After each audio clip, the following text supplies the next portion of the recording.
Hi, everybody. This is Tom Broussard. Nice to see everybody.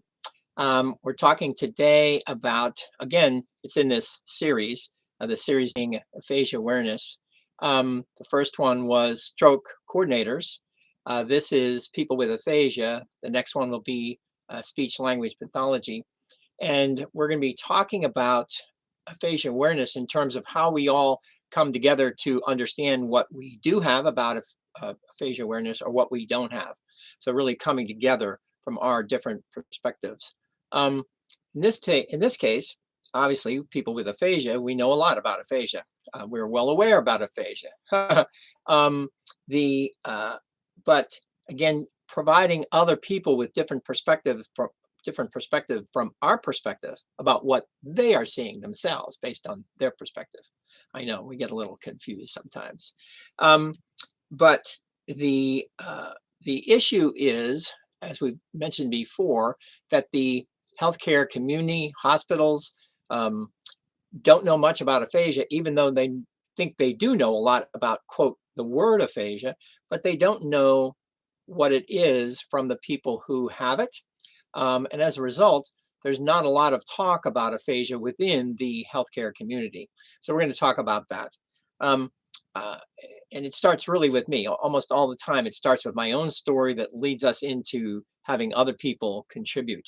Um, I was discharged from my first hospital, from my first stroke, and I was discharged with one piece of paper that had a list of other brain disorders, including aphasia. Had one line there.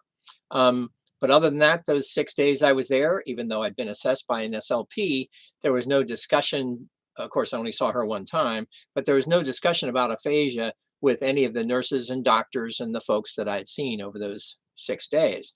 There really wasn't much of anything other than telling me that, oh, you're here. When you're ready, when you're able, we're going to send you home and then on to a new rehab facility. Um, but there was no discussion at all about aphasia. And I spent all 6 days trying to figure out what was wrong with me, because clearly I kept looking at my face and my hands and my legs and saw other people who were clearly more damaged from hospital accidents, uh, other people with stroke. So I kept wondering why I was there. And nobody would tell me why, other than I had a stroke, I imagine.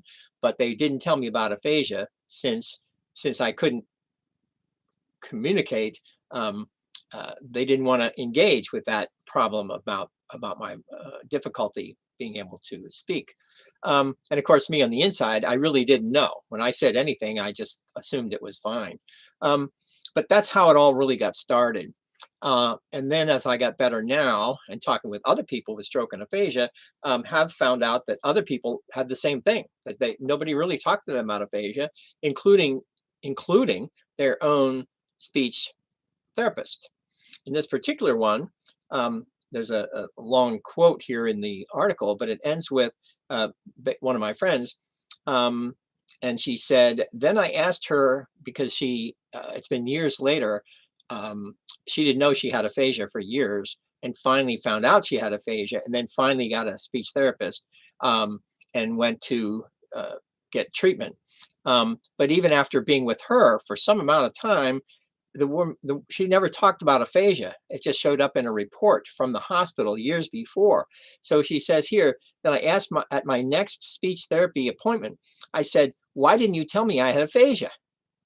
Then she said, I thought you already knew. I thought somebody at the hospital told you. Yeah, no, it doesn't happen more often than not. So again, this is our perspective of that. From their perspective, I'm sure they thought, oh, he has aphasia. Why bother with him? We can't help until he gets to a rehab. And as a result, unfortunately, um, uh, aphasia doesn't show up anywhere in their uh, world. It's not in their website. I mean, it doesn't show up at all on the website. There's no literature, not been told, not explained. Um, Discharge papers, I didn't get any. Some people that do get them, they talk about stroke, not about aphasia, even though a huge component, up to 40% of people with stroke, also have aphasia. You should think that they would say, oh, these people, there's a lot of people that are having trouble communicating. don't tell them you're just having trouble communicating. Talk about aphasia, because it takes years for people like me and others to learn about aphasia deeply, not just because various medical people understand it clinically, what aphasia is, but you have to learn from us how this really does work. Um, so, um, and like I say, at the hospitals, unless you're a speech therapist, nobody will talk about aphasia at that community. Um, the and it takes, and part of us quote getting better and understanding more about aphasia includes telling other speech language pathologies about our aphasia, because the therapists only see us for a few hours. You know, had good insurance. I got 30 sessions, 15 hours of therapy, but it takes thousands of hours for a person to get better, thousands of hours, and it's, for the most part, it's up to you. So how does this happen when the therapist get a quite amount of hours getting us sort of aimed in the right direction, but then it takes us thousands of hours to figure this out. So again, we need to explain that to everybody in the healthcare community, including our own wonderful SLPs. The the Another component we mentioned before the last presentation about stroke coordinators and how important they are.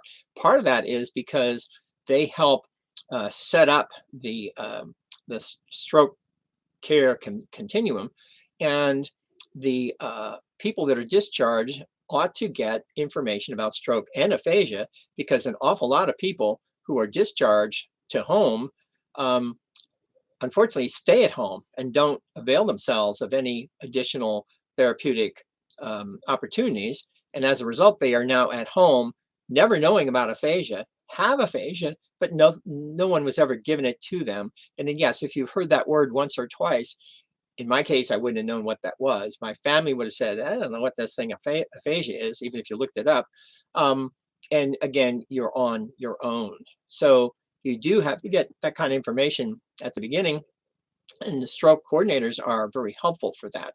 Um, the Because since so many people do go to home and stay home, it turns out that the hospitals themselves don't feel they need to talk about aphasia, because they don't have to. Really, they leave them where a person is stabilized, ready to go home or to some other facility. But at that point, it's, quote, not their problem, because now they move to another, what I call a silo. So unfortunately, silo is something that we all are well aware of in our world. But in this case, there's a silo of the conventional hospitals and another silo of the rehab facility. And unfortunately, there's a gap between this silo and another silo. And in fact, to get across that gap, you really have to take the information of the rehab world and put the information about aphasia into the conventional therapy, conventional hospitals, so that they can provide aphasia at the beginning, so that those people who lurched into that gap at least have the information. Like I always say, at least have the ABCs of aphasia, because everything is here to get you going after you leave your hospital, and if you never get to see another SLP in your world. Because even if you get the information from various hospitals that provide you with a big booklet about stroke, they won't tell you about aphasia. Again, a huge component of people with stroke also have aphasia, and that should be what they should consider. Because if you go home, and although you've been assessed as requiring therapy, and for some reason you don't go, there's any number of reasons why that won't happen. Not the least is because of limited or no insurance, no transportation, no family support. It's very difficult when it comes to somebody who really can't communicate, yet you need that communication to be able to do anything, eat anything, go anywhere, learn anything. So all of that is a large component of that. And of course, people with aphasia also likely might have lost their language, lost their employment. So that too is a large component of all of this coming together to saying, okay, why don't I just stay home and hide? And unfortunately, given what people refer to us as an invisible disease, an invisible disorder, that's all part of that is too, because we don't know, you don't know. Well, let's just sit here and not really talk about this as a very important component of what happens to us with stroke and aphasia. But the activities of how we get better is a large part of how we do improve, and the hospitals do have the capacity to build that bridge to the aphasia world. Um, People like us, people with stroke and aphasia, um, can train the nurses, doctors, and yes, even the speech language pathology about aphasia from our perspective. And that can be part of what we can provide here with the hospitals, especially stroke centers, working with the stroke coordinators to make this get better. Those hospitals too can then uh, build, update their website. Some hospitals do a great job, and I'm trying to get them to become models of how hospitals can work with people with aphasia, and include updating the website, providing literature at the hospital to anybody walking in from people coming in with strokes. Then family can read that and see, oh, and finding out about aphasia, not just about stroke, but aphasia as well. Not just talking about unable to communicate. Sure, that's one thing, but aphasia is so much more than just unable to communicate.